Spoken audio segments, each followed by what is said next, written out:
আসসালামু আলাইকুম। Hello viewer, সবাই কেমন আছেন? আশা করি সবাই ভালো আছেন।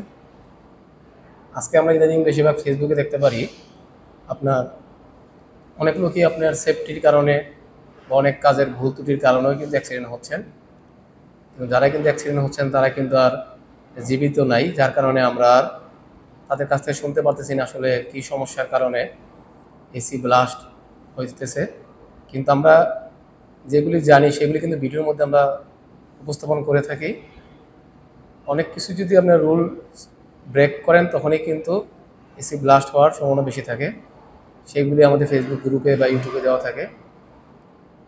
বিশেষ করে একজন এসি টেকনিশিয়ান কাজ করে গেছেন, আরেকজন না জেনেই যখন কাজ করলেন তখন এই সমস্যাগুলো বেশি হয়।